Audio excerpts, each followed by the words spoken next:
Sa pong mapagpalang araw sa lahat ng ating mga kapatid na inaabot ng tinig na ito. Salamat sa inyong lahat na kung saan ay muli ay aking makakasama dito po sa ating pong live broadcast through FB. Isang araw po ng Wednesday dito po sa atin sa Pilipinas, doon sa ating mga kapatid na kung saan ay inaabot ng tinig na ito. Hindi ko alam kung anong araw sa inyo dyan, kung anong oras.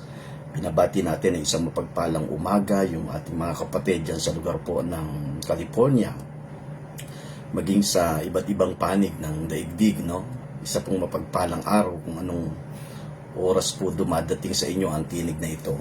Nagpapasalamat tayo sa Panginoon sapagkat muli tayo po ay nagagamit natin ang social media upang tayo muling magkasama-sama, magkaroon po tayo ng koneksyon sa bawat isa, gaano man kalayo ang inyong kinalalagyan.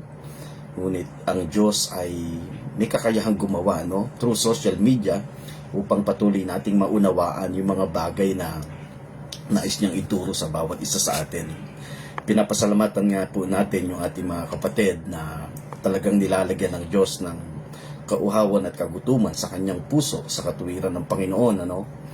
Sapagkat yun naman po yung isang pinakamahalaga na sinasabi ng banal na kasulatan in the book of Matthew chapter 5 verse 6, "Blessed are those who hunger and thirst for righteousness, for they shall be satisfied."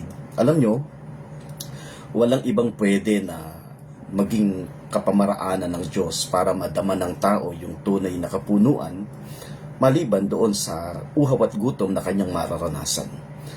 Pwede po nating dayain ang lahat ng mga bagay, especially sa larangan ng relihiyon, ano?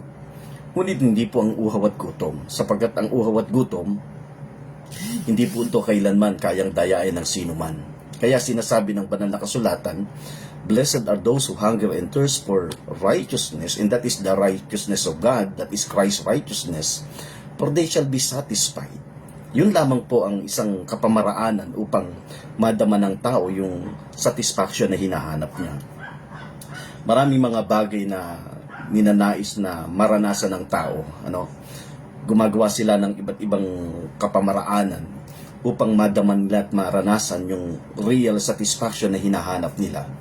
But isang bagay, ang isang katotohanan, sinasabi ng banal na kasulatan, maliban na magkaroon tayo ng kauhawan at kagutuman sa katuwiran ng Panginoon, ano? Now, ito nga pong ating ginagawa na ating pong live broadcast through FB every Wednesday night dito po sa atin sa Pilipinas, ano? Nandito po tayo ngayon sa San Leonardo, Nueva Ecija. Binabati natin yung ating mga kapatid dyan sa lugar ng Bacoor, yan sa buhay ni Kuya Art dyan sa lugar ng Cagayan. Isang mapagpalang gabi sa inyong lahat. Siyempre ang aking may bahay, Sir Joe, still watching. At maging yung iba pa nating mga kapatid na kung saan ay dati nang nating nakakasama, sapagkat nagkaroon nga lamang po tayo ng medyo mahaba-habang panahon na tayo po hindi nakapag-live broadcast. But salamat sa Panginoon dahil ngayon meron po tayong tuloy-tuloy na live broadcast through FB every Wednesday night, ano? Ibalita natin doon sa ating mga kapatid na kung saan ay nagtatanong, sabihin po natin sa kanila na meron po tayo na pag-aaral ng salita ng Diyos through FB, ano? Binabati natin yung ating mga kapatid dyan sa lugar po ng New Zealand, si Sir Joe, yung kanyang pamilya. Salamat sa Panginoon sapagkat talagang ang Diyos ang naglalagay ng mithiin sa puso ng bawat isa na lubusan natin siyang makilala sa buhay natin.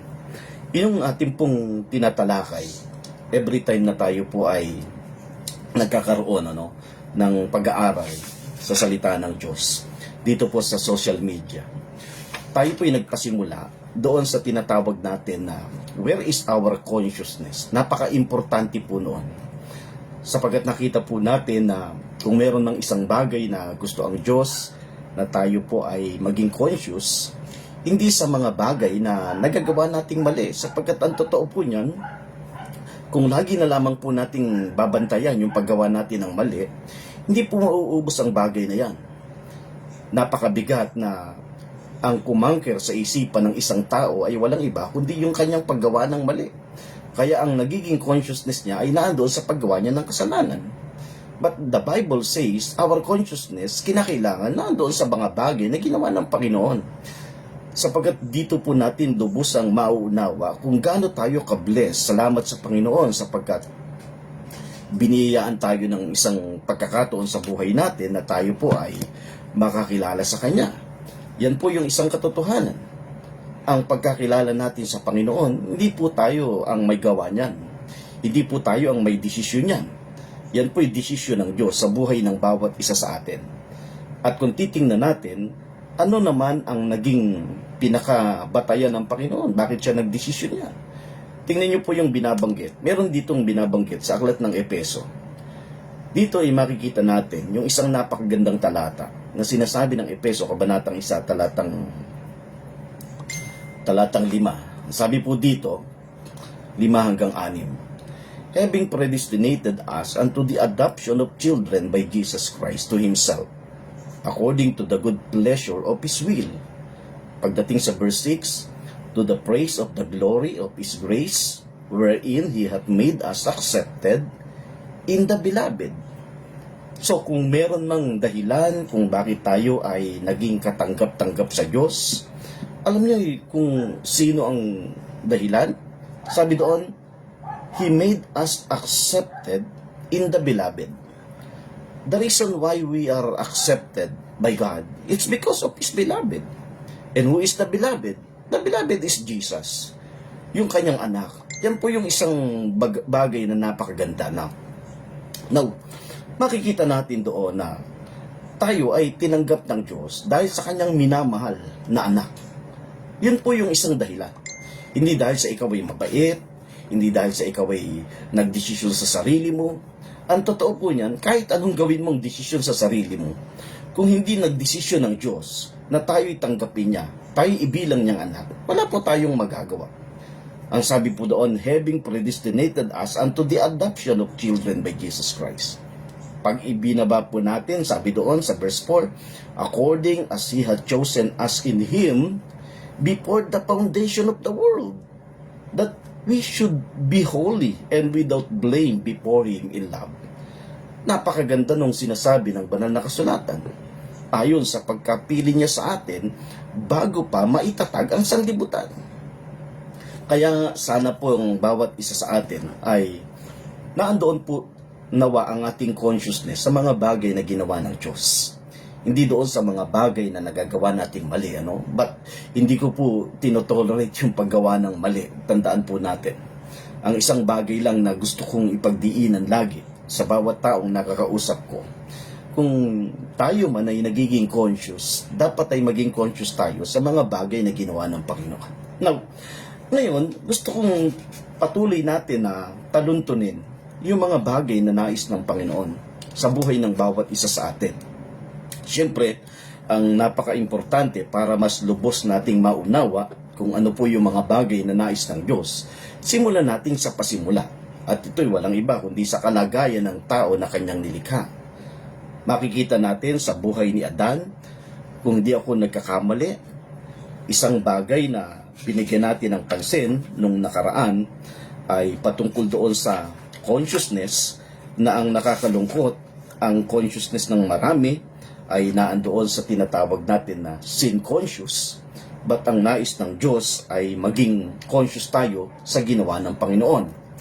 Although, ang pagiging sin conscious, sinasabi ng banal na kasulatan, ito po yung condemnation, the ministry of condemnation, although there is a glory, meron din po itong kaluwalhatian. Anong sabi doon sa binigyan natin ng diin nung nakaraan in 2 Corinthians chapter 3 verse 9, muli ko pong babasahin. Ang sabi po dito sa 2 Korinto kabanatang 3 talatang 9, makikita natin dito yung sinasabi ng banal na kasulatan. For if the ministration of condemnation be glory, much more that the ministration of righteousness exceed in glory. Bagamat ang ministry ng kondemnasyon ay merong kaluwalhatian, ngunit higit ang kalawalatian ng ministration of righteousness. Yun po yung sinasabi natin. Kaya, bagamat nagkaroon ng magandang impact, yung sinasabi ng napakadami na Great Awakening, or tinatawag nila na the so-called Great Awakening, at yun yung mga panahon na kung saan ay naging tanyag ang pangangaral ni Jonathan Edward na sinners in the hand of angry God. Bagamat nakaabot ng napakadami, but tandaan po natin, hindi nagtatapos doon. Napaka-importante na habang tayo'y nagpapatuloy, nakikita natin ng mas maliwanag kung ano yung mga bagay na ginawa ng Panginoon. And that is the ministration of righteousness. Yun po yung sinasabi ng banal na kasulatan. Ang totoo po niyan, kung atin pong titingnan ang buong kasulatan, makikita natin, isang bagay na mensahe na nakapaloob sa bagay na yan ay walang iba kundi ang katwiran ng Panginoon. It talks about the righteousness of God na sinasabi ng napakadami. Yung gospel ay walang iba kundi ang si Kristo'y namatay, si Kristo'y nabuhay, si Kristo'y babalik. Yung mga bagay na yan ay totoo po yan. But kung titingnan natin ang kabuuan na sinasabi ni Apostol Pablo nung siya'y nangaral, anong sabi niya doon? In Romans chapter 1 verse 16, ang sabi po ng banal na kasulatan, "For I am not ashamed of the gospel of Christ." Hindi ko ikinahiya ang mabuting balita ni Kristo, for it is the power of God unto salvation to everyone that believeth, to the Jew first, and also to the Greek, or to the Gentiles. Si Apostol Pablo ay meron siyang mitiin sa kanyang puso na ang ebanghelyo ay patuloy niyang maipangaral. Hindi niya ito ikinakahiya. Yun ang sinasabi ng banal na kasulatan. But pag tiningnan natin, ano ba yung gospel na tinutukoy ni Apostol Pablo? Ang sabi doon sa verse 17, "For therein is the righteousness of God revealed from faith to faith, as it is written, the just shall live by faith." So yung gospel na hindi ikinakaya ni Apostol Pablo, ang isang bagay na inihahayag nito ay walang iba kundi ang katwiran ng Panginoon. Yun ang sinasabi ng verse 17, "For therein is the righteousness of God revealed." Kaya nga, yung sinasabi doon sa 2 Corinthians chapter 3 verse 9, although merong glory ang ministry of condemnation, but much more glory the ministry of righteousness. At sa huling panahon, kapag tiningnan natin, ito yung bagay na nais ng Diyos. Isang bagay na gusto ng Diyos sa buhay ng bawat kanyang mga anak ay walang iba kundi let us continue to walk unto the paths of righteousness. Ito po yung landas na ipinrepair ng Diyos na dapat nating lakaran. At habang nilalakaran natin ang bagay na ito, dinadala tayo nito to become established in His righteousness. At gaano kaganda na ang isang mananampalataya o ang isang tao na nakakilala sa Panginoon ay ma-establish sa katwiran ng Panginoon. Alam nyo, yan ang isang pinakamaganda. Kung dadating ka doon sa isang sitwasyon na ang buhay mo ay ma-establish sa katwiran ng Panginoon. Sinasabi ng banal na kasulatan in the book of Isaiah, "No weapon that is formed against you shall prosper." Gaano kaganda na kapag ikaw ay na-establish sa katwiran ng Panginoon, sinasabi ng banal na kasulatan, "No weapon that is formed against you shall prosper." Walang anumang sandata na pwedeng gamitin sa iyo si Satanas na magtatagumpay. Lalo na sa mga huling panahon na ating nararanasan. Gaano kabigat ang ating mga pinagdadaanan. Mabigat ang pinagdadaanan ng ating kalagayan ngayon. Kung titingnan mo ang gobyerno, parang wala kang aasahan. Ba't hindi na ang nais ng Panginoon ay dumipende ka lagi sa Kanya? Our consciousness is always in Him doon sa mga bagay na tinapos niya at ginawa. Sabi doon sa verse 17 in Isaiah chapter 54, "No weapon that is formed against you shall prosper. Every tongue that shall rise against thee in judgment, thou shalt condemn.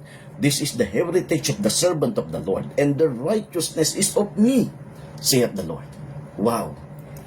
What a nice verse. Napakagandang talata. walang anumang sandata na gagamitin sa iyo na magtatagumpay. We know, alam natin kung ano yung weapon na tinutukoy ng banal na kasulatan. Meron niyang kaugnayan doon sa susunod. Ang sabi doon, no weapon that is formed against thee shall prosper. Every tongue. So meaning to say, yung weapon na pwedeng gamitin sa iyo ay may kaugnayan doon sa mga bawat salitang lumalabas sa bibig. Kaya nga, sa atin, kung titingnan natin, ito yung binigyan natin ng pansin, binigyan natin ng tingin. Every word na ating naririnig, make it sure na ito ay hindi mula doon sa ministry of condemnation. Bagkus ito ay mula sa ministry of righteousness. Because there's much more glory. Much more glory, yun ang sinasabi ng Bible. Now, tingnan natin, dito sa ating pinag-uusapan, sabi ko nga, silipin natin yung pasimula. Ito'y may kaugnayan sa buhay ng unang tao na nilikha ng Diyos. At ito'y walang iba kundi si Adan. Makikita natin, ano nga ba talaga ang problema? Sabi natin nung nakaraan, totoo ba na talagang ang Diyos ay nagalit dahil si Adan ay nagkasala? Is it true that God is angry through Adam because of sin? Alam niyo, magandang tanong yan. At ako'y naniniwala na halos lahat tayo ay na-establish ang ating isipan sa bagay na yan. Pero alam po ninyo, habang tinitingnan ko't binabasa ang banal na kasulatan, tinitingnan kong maigi, nasaan ba yung kasalanan na tinutukoy doon na kung saan ay naging dahilan kung bakit nagalit ang Diyos kay Adan? Wala po akong mabasa na kasalanan. But meron po akong nabasa at ito yung nakita ko na tunay na problema ng isang tao, maging magpahanggang ngayon. Anong sabi doon sa verse 17? In Genesis chapter 2, ang sabi doon, but of the tree of the knowledge of good and evil, thou shalt not eat of it. For in the day that thou eatest thereof, thou shalt surely die. Dito makikita natin, merong bagay na sinasabi ang Diyos sa unang tao na kanyang nilikha. Ang sabi niya, and the Lord God commanded the man, sa verse 16, saying, of every tree of the garden, thou mayest freely eat. Makakain mo yung lahat ng bunga ng puno na makikita mo dito sa garden.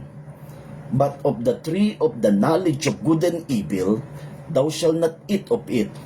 For in the day that thou eatest thereof, thou shalt surely die. So yung talata na yon ay makikita natin isang bagay na pwedeng pumasok sa isipan ng marami at maging sa bawat isa sa atin na kung saan ito yung isang dahilan kung bakit ang Diyos ay nagalit sa tao. Kasi dumating sa punto na yung tao na nilikha ng Diyos na sinabihan niya at pinag-utusan niya na huwag mong kakainin ng bunga ng puno ng mabuti at masama, ngunit ito'y kanyang kinain. Pwede siguro na yun ang naging dahilan. But alam po ninyo, ang isang pinakamalalim na dahilan kung bakit talagang nagalit ang Diyos, kasi ang sabi doon sa 17, for in the day that thou eatest thereof, thou shalt surely die. Ang maliwanag na makikita natin, nakapasok ang kasalanan. Death entered into the world because of Adam's ignorance. Yun ang isang bagay na makikita natin. Dahil si Adan dumating doon sa punto na siya ay kumain, maaaring yun ang sinasabi natin na nagalit ang Diyos. Why? Kasi nakapasok ang kasalanan. Sabi nga doon, Adam's ignorance resulted in the entrance of death. Kaya nga, dumating doon sa point na makikita natin na hindi naman pinalanot, dinisenyo ng Diyos sa buhay ng isang tao na ang isang tao ay mamatay o makapasok ang kamatayan. But because of ignorance, ito yung nagresulta kung bakit nakapasok ang kamatayan. Now, the man made in his very own image is now toiling and would eventually die in the end. Kasi, pag tiningnan natin, yung tagpo na yan, in Genesis chapter 3, kasi nilinaw doon sa chapter 3 ng Genesis, kung babasahin natin, ito yung binasa natin nung nakaraan Yung ahas, now the serpent was more subtle than any beast of the field which the Lord God had made, and said unto the woman, sinabi ng ahas sa babae, Ye hath God said, ye shall not eat of every tree of the garden. Iyon yung tagpo na makikita natin. Now, dumating doon sa point, dahil nagkaroon sila ng komunikasyon, nagkaroon ng pagkakataon na makapasok yung bagay na gustong i-insist ng kaaway sa buhay ng tao. Kaya nga, nang makapasok yung kamatayan, makikita natin, yun ang isang naging dahilan kung bakit nagalit ang Diyos.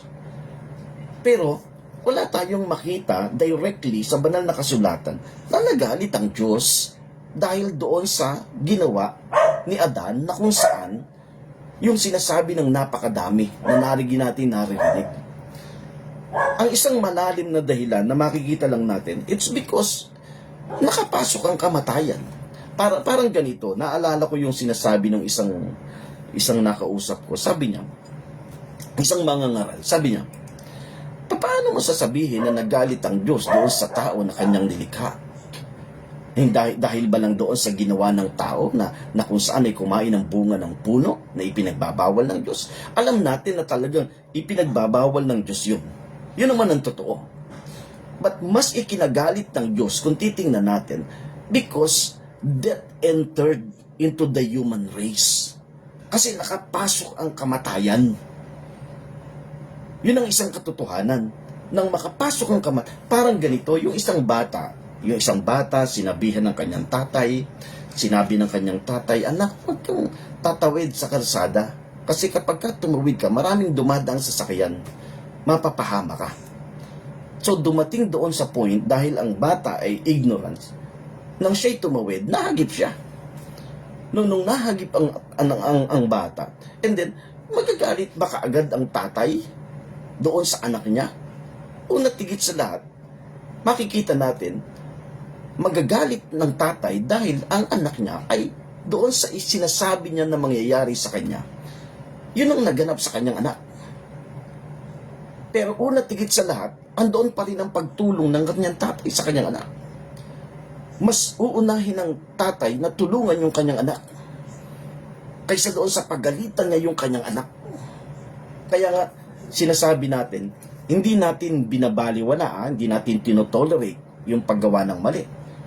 Although sinasabi ng banal na kasulatan, the ministry of condemnation, there is glory. But much more glory in the ministry of righteousness. Yun ang sinasabi natin. Now, dito sa tagpo na ito, makikita natin, dahil ang kamatayan ay nakapasok sa tao, yan ang isang malalim na dahilan kung bakit ang Diyos ay nagalit. Pero, kung titingnan naman natin, yun talagang problema. Alam nyo, ang isang problema talaga, kasi sabi ng marami, nung ako'y nag-aaral, alam nyo, inuugat namin, sa pag-aaral, inuugat namin kung ano ba talaga yung pinakamalalim o dahilan ng problema ng isang tao. Kasi dapat yung ugat ang masolusyonan mo eh. Pag hindi mo kasi nasolusyonan yung ugat, tandaan natin, nakapokus lang tayo doon sa nakikita natin sa labas. Parang ganito yan. Pag pinag-aralan natin yung difference between sin and sins, yung sin, that is the root. Yan ang ugat. Pero yung sins, with S, that is the fruit. Yan ang bunga. Maraming mga tao na kung saan, nakadepende siya saan, doon sa bunga. Doon sa sins. Kaya nga sabi nung isang nakausap ko, sabi niya, wala namang bigat yan, pastor eh. Ang bigat lang yan, plural and singular. Alam nyo, hindi lang ganoon kasimple yan. Hindi lang plural and singular yan. Pag inaral mo yung sin and sins, wala kang mababasa sa Bible na forgiveness of sin, S-I-N. Kahit pagbalik-baliktarin mo pa ang banal na kasulatan, pagbalik-baliktarin mo pa ang banal na kasulatan, wala kang mababasa sa banal na kasulatan na forgiveness of sin. Ang mababasa mo dyan ay forgiveness of sins. But the forgiveness of sin, S-I-N, wala kang mababasa dyan. Why? Kasi yan yung pinakaugat. At yung ugat na yan ang sinolusyon na ng Diyos. Pag tinignan natin sa banal na kasulatan, sinolusyon na ng Diyos yung pinakaugat. And that is the sin of unbelief. Kaya yung isang tao, paano papatatawarin yung isang tao? Kung ayaw niya naman tanggapin na siya'y mali. Kung ayaw niya naman tanggapin yung bagay na binibigay ng Diyos. Parang ganito yan eh. Paano mo makukuha yung bagay na binibigay ng Diyos kung ayaw naman lumapit sa Kanya, hindi ka naman naniniwala? Kaya nga sin of unbelief eh. That is the root. The root of all sins. Ang sinolusyonan ng Diyos sa tao, walang iba kundi yung ugat. That is the sin of unbelief. Kaya nga kapag ka ikaw tiningnan ng Diyos, you are not a sinners. You are righteous in the eyes of God. Hindi ka makasalanan. Eh, sasabihin ng isang mangangaral na sinners saved by grace. Ano? Ang totoo niyan, ikaw ay matuwid sa paningin ng Diyos. Tandaan po natin. Ibig sabihin ba, Pastor, mali yung word na sinner saved by grace? Alam nyo, ang grace is exclusive for the believers. Bakit yung sinasabi mo, sinner saved by mercy? Kasi nagdesisyon ng Diyos. That's the difference between the two. Another thing, the difference between grace and mercy. Ayan, yun yung mga bagay na gusto kong linawin doon sa lahat ng mga tao na kung saan ay nakakausap natin, na kung saan ay hindi bukas ang kanyang kaisipan. Hindi yan pareho. Hindi yan interchangeably. There's the difference between the two. The difference between grace and mercy. Yung sinner saved by grace, hindi totoo yun. Sinner saved by mercy. Tayo'y inalis ng Diyos. Nagdesisyon ng Diyos. Iniligtas tayo ng Diyos. At desisyon niya yun. And that is the mercy of God. Kasi pag tinignan natin ang difference between grace and mercy, mercy, it's God's prerogative. Prerogative ng Diyos yan. Gagana yung will niya dyan. Gagana yung desisyon niya dyan. Pag dinesisyon niya na ikaw ay tanggapin niya at kilalanin ka niya bilang anak niya, then desisyon niya yun. And then, pagka ikaw na may tinanggap niya, andito ka ngayon saan? Sa ilalim ng kanyang biyaya.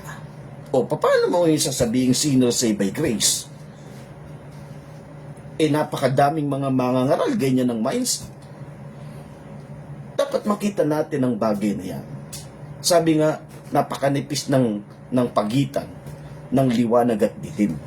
O hindi man natin masabing totaling liwanag at dilim, kundi yung struggle na sinasabi natin. Now, balik tayo dito sa ating pinag-uusapan. Makikita natin, ano ba talaga yung tunay na problema? Kasi ang pinaka-common na paniniwala ng napakadami, disobedience is the main reason kung bakit si Adan, makikita natin, disobedience is the main reason Adam fell. Yung pagbagsak niya. Because of the disobedience of Adam, dumating doon sa punto na kung saan siya ay bumagsak. The disobedience of Adam is the main reason why God angry with him.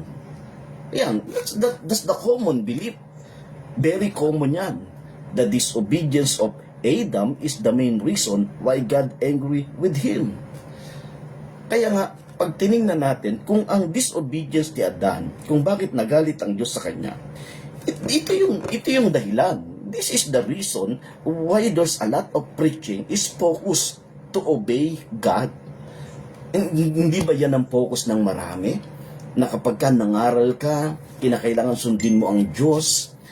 But kung titingnan natin at lilinawin nating maigi, Sabi ko nga doon sa kausap ko kahapon, meron ba nakagawa, meron ba nakasunod sa mga bagay na gusto ng Diyos sa Kanya? Una tigit sa lahat, mahalagang makita natin kung meron ng gumawa ng mga bagay na nais ng Diyos o kalooban ng Diyos. Walang iba kundi ang Kanyang anak. At yan ay walang iba kundi si Jesus. Kaya nga napakaganda na makita natin yung blessing ay inilagay niya saan? Doon sa law. Na kapag ang isang tao ay sumunod, naging masunurin, then there's a lot of blessings. But ang malaking problema, ang tao ay patuloy na nagsusumikap na sumunod doon sa mga bagay na hinihingi ng kautusan, pero they always fail. Lagi siyang bumabagsak. Hindi niya kayang gawin yon. Kaya sabi doon sa Deuteronomy chapter 28 verse 15, once you did not obey, you will curse. Mabigat yun. Pag ang tao ay sumuway, mayroong sumpa. Pero pag ang tao ay sumunod, mayroong pagpapala. Ngayon, hindi ba sino ang sumunod? Walang iba kundi si Jesus. That's why, si Jesus lang ang gumawa at sumunod sa mga bagay na nais ng Diyos. Doon sa nilagay niya sa kautusan. He fulfilled the law. Kaya sabi ng Romans chapter 10 verse 2 and 3, Christ is the end of the law for righteousness. So ang blessing ay na kay Jesus. So once you are in Jesus, then a lot of blessings will follow you. Ang daming mga pagpapala na susunod sa iyo. If you are in Christ. Yun ang sinasabi natin. Yun ang sinasabi natin. Now, if the disobedience of Adam, why God became angry with him, ito yung dahilan kung bakit maraming mga mangangaral lagi siyang nakapokus to obey God by any means possible. And if not try and again and again and again. They always try. Lagi talagang ang mindset niya. Now, tingnan natin yung verse 17. Ang sabi sa verse 17 ng Genesis chapter 3, tingnan niyo po yung sinasabi. Ito po yung isang dahilan eh. Ito yung malaking problema talaga eh.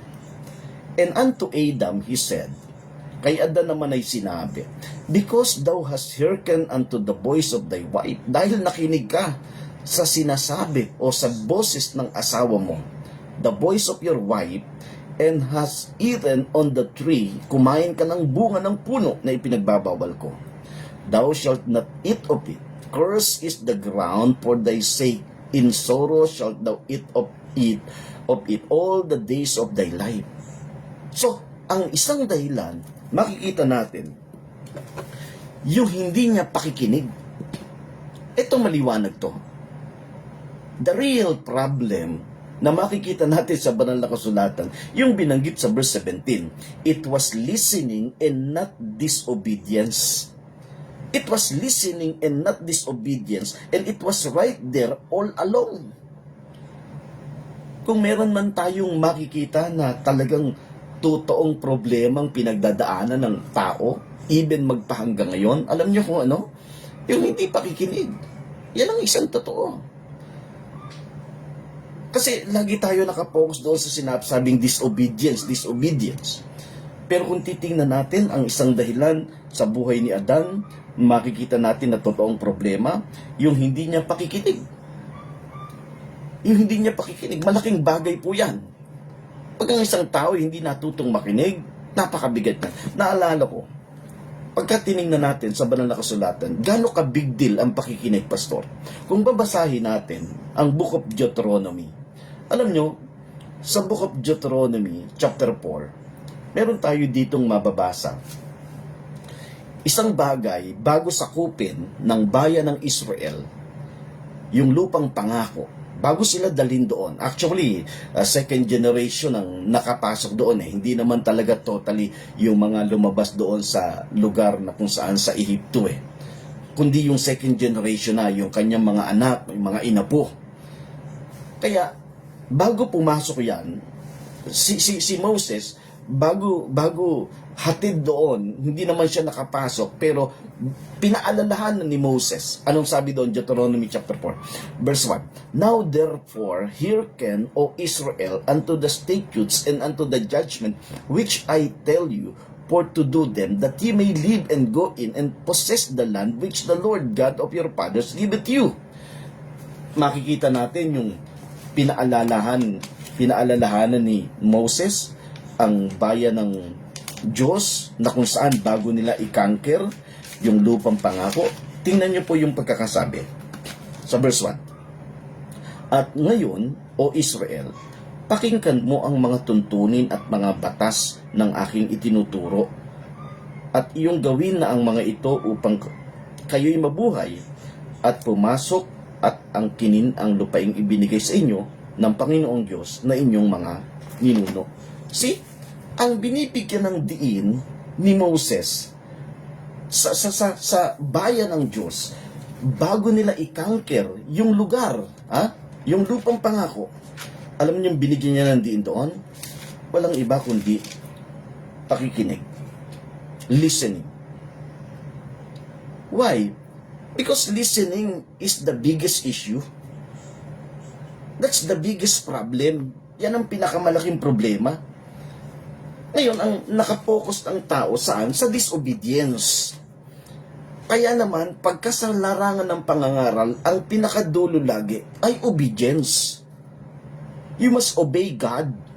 Pero kung titingnan natin, ang focus talaga ng malaking problema sa pasimula pa lang makikita natin ay walang iba kundi ang hindi niya pakikinig. Ang sabi nga doon sa Genesis na binasa natin, chapter 3 verse 17, dahil nakinig ka sa boses ng asawa mo, hindi siya nakinig sa boses ng Diyos. Yan ang malaking problema.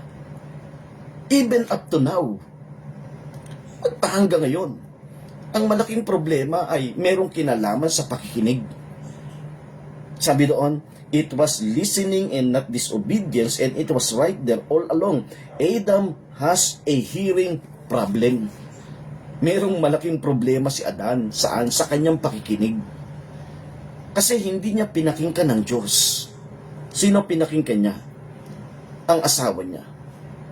The real problem of Adam is not disobedience but hearing.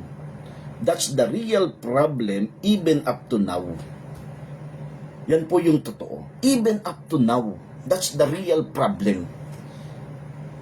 Minsan may mga pagkakataon, alam mo namang mali yung napapakinggan mo. Pero bakit pinipili mo pa rin? Sabi nga nung isang kausap ko kahapon, may kausap ako, sabi niya, hindi kasi sabi raw ng gano'n nila, sabi raw ng nagtuturo sa kanila. Sabi ko, used to diagnostic question, simple lang naman yan eh. Kung gusto mong malaman kung tama yung ipinapangaral ng taong pinapakinggan mo, use to diagnostic question. Gamitin mo yung to diagnostic question. Ano ba yung to diagnostic question para malaman mo kung tama o mali yung pinapakinggan mo? Who is the center? Sino ba yung sentro? Sa lahat ng pangangaral ng salita ng Diyos, lagi nating gagamitin use to diagnostic question. The first diagnostic question is, who is the center of his interpretation? Sino ba yung sentro ng kanyang pangangaral? Kasi pwedeng maging sentro ay ang simbahan, si pastor, yung denomination. Pwedeng maging sentro yung mga yan eh. Pero ang maliwanag na sinasabi ng Bible, even si Apostol Pablo, isa lang ang dala niyang mensahe, Christ and Him crucified. Wala na. Si Kristo at ang kanyang tinapos kasi yan po yung napakagandang panukat para malaman natin kung tama nga ba o mali ang ating pinapakinggan. Napakadaming mangangaral ngayon, even through social media, naglipa na. Napakadaming simbahan. May mga nagtatanong, sabi niya, Pastor, paano ko malalaman? Simple lang. Use to diagnostic question. Anong sabi ni Apostol Pablo? 1 Corinthians chapter 2 verse 2. For I determine not to know anything among you save Jesus Christ and Him crucified. Dalawa lang. Christ and Him crucified. The first diagnostic question is, who is the center of His interpretation? Napakahalaga po niya. Napakagandang makita po natin ang bagay na yan. Kasi kapag alam mo yan, hindi ka kayang dayain. Kahit saan lugar ka magpunta, kahit sino yung tumayo, papakinggan mo siya. Hindi dahil maganda yung kanyang bihes, hindi dahil magaling siya mag-English, Ang una, tigit sa lahat, titingnan mo yung mensahe, sino ba yung sentro ng kanyang pangangaral. Kung hindi si Kristo yung sentro ng kanyang pangangaral, huwag ka nang magtiyaga. Kasi bakit? Papagurin ka lang yan. Yan ang totoo. Huwag kang magtiyaga, papagurin ka yan. Anong ibig mong sabihin papagurin, Pastor? Ang daming mga activities na ipapagawa niyan sa'yo. Una, tigit sa lahat, who is the center of his interpretation? Is it magnify the finished work of Christ? Sa buhay ni Adan, the real problem of Adam is not disobedience but hearing. That's the real problem even up to now. Why? Bakit? Bakit may problema sa pakikinig magpahanggang ngayon? Alam nyo kung bakit? Kasi kapag tinignan natin, in Matthew chapter 13, meron ditong tinutukoy. Basahin ko yung aklat ng Matthew chapter 13. Sa aklat ng Mateo, kabanatang 13. Makikita natin yung sinasabi. In verse 13, Matthew chapter 13, verse 13. Therefore, speak I to them in parables, because they seeing see not, and hearing they hear not, neither do they understand.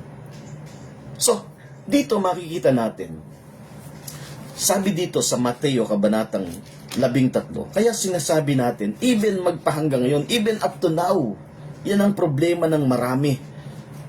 Yung hindi pakikinig ng tama. Nakikinig naman, pero ang problema, hindi nga tama eh. Bakit? Anong sabi ng Matthew chapter 13 verse 13? Ito yung sinasabi. Babasahin natin sa wikang Tagalog. Ang sabi dito, dahil dito ay nagsasalita ako sa kanila sa pamamagitan ng mga talinghaga, sapagkat sa kanilang pagtingin ay hindi sila nakakakita, at sa kanilang pakikinig ay hindi sila nakaririnig at hindi sila nakauunawa. See? Nakikita natin, they have spiritually blind and spiritually deaf. Bulag at bingi. Gano'ng kabigat yun? Adam did not listen to God. Instead, he listened to his wife. Hindi siya nakinig sa Diyos. Kanino siya nakinig? Nakinig siya sa kanyang asawa. Dumating doon sa point nang hindi siya nakinig sa Diyos at nakinig siya sa kanyang asawa. From that moment on, tingnan po ninyong nangyari. From that moment on, toiling became the result of wrong listening. Ano naging resulta, Pastor? Toiling. Yung pagpapagal. Toiling became the result of wrong listening. The true issue or problem is listening. Pag tinignan naman natin ang buhay ng babae, the woman listened to the serpent and not to Adam. See? From the very beginning, ang merong malaking bagay na may kinalaman o issue sa pagitan ng Diyos at ng tao ay ang hindi nila pakikinig. Hindi nakinig si Adan sa Diyos, mas pinakinggan niya ang kanyang asawa. Hindi nakinig ang babae, mas pinakinggan niya si Satanas. Now, sa sitwasyon natin ngayon, a lot of churches did not listen to the voice of the Holy Spirit. Ito nga yung malungkot. Aminin natin ang katotohanan.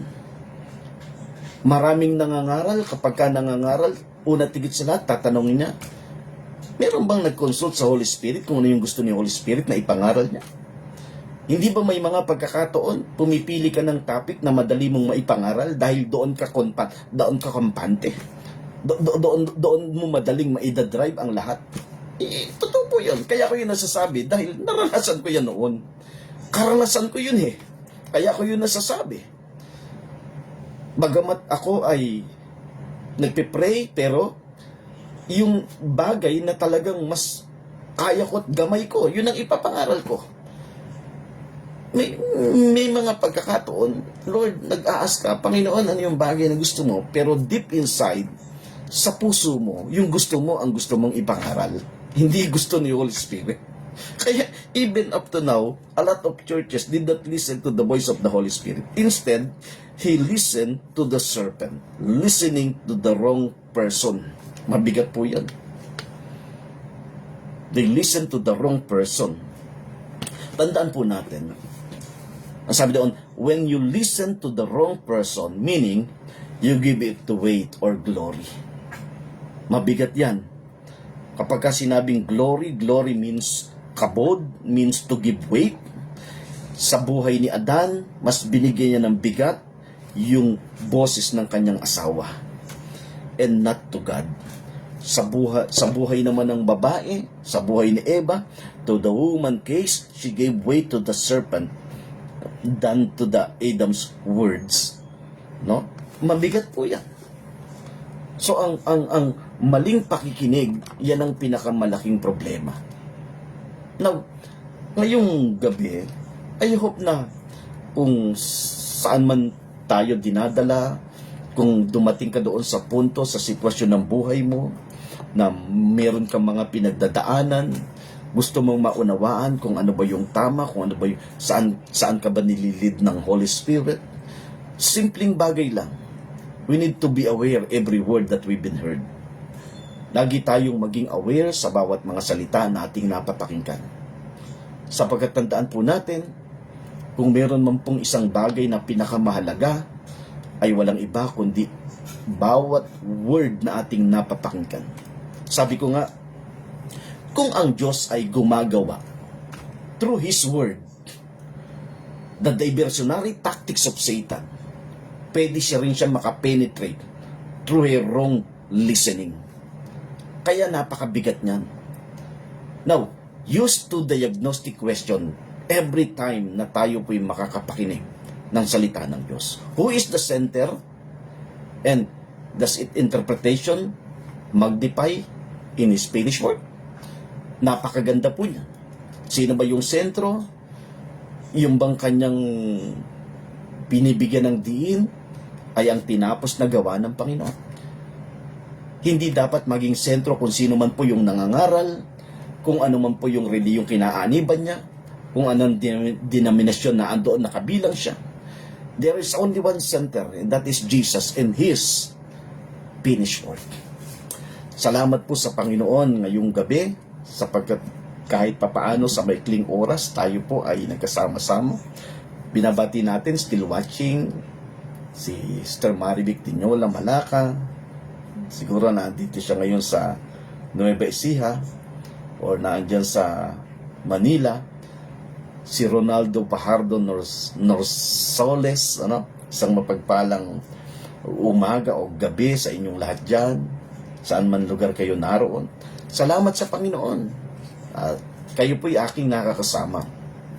Kung meron po kayong mga katanungan, kung meron po kayong mga bagay na gustong linawin, just PM lamang po at pwede po natin yung bigyan ng pansin doon sa ating mga kapatid. Binabati natin yung teacher na naandyan sa Mambangnan na nakikinig sa atin. Salamat sa Panginoon. Maging doon sa iba't ibang lugar na inaabot ng tinig na ito. Luzon, Visayas, Mindanao, dyan sa lugar ng Mindoro, maging ang lugar ng Japan, meron tayo mga kaibigan dyan, kapatid na nakikinig. Dyan sa lugar po ng New Zealand, ang aking mga kakumparihan dyan. Sa Malagasang, ang aking nanay. Salamat po sa inyong lahat na aking pong nakasama. Napakaganda na makita natin ano nga ba talaga ang tunay na problema. Kung meron man pong pinakamalalim na dahilan, ang pinaka-problema talaga ng tao ay ang maling pakikinig. Sa lugar po ng Manteca, California, ang aking nanay Penny, binabati natin si Ate Emily Quinto, si Nanay Vicky, maging si Nateng, si Kuya Bonnie, si Ating Tess, nakikinig siya kanina, still watching, salamat sa Panginoon. So, ang pagpapala po ng Diyos ay patuloy nating i-enjoy. Saan man dako lugar kayo naroon, ano man po yung inyong mga pinagkakaabalahan, hayaan po natin na lagi po tayo maging conscious sa magandang bagay na ginagawa ng Diyos. Hindi po sa mga problema at suliranin na kinakaharap ng ating bansa. Because we need to focus always through Christ and His finished work doon sa kanyang tinapos na napakaganda na lubos nating maunawa sa buhay ng bawat isa sa atin. Salamat po ng marami. Ito po ang inyong nakasama. Hanggang sa susunod, tayo po yung magkasama-sama dito po sa social media every Wednesday night, 8 p.m. Ito po ang inyong nakasama, Pastor Manuel Herrera. Kapihan sa Pastulan, Wednesday every 8 p.m. Hagyasmos to everyone. Pagpapala ng Diyos ay lagi po nating i-enjoy.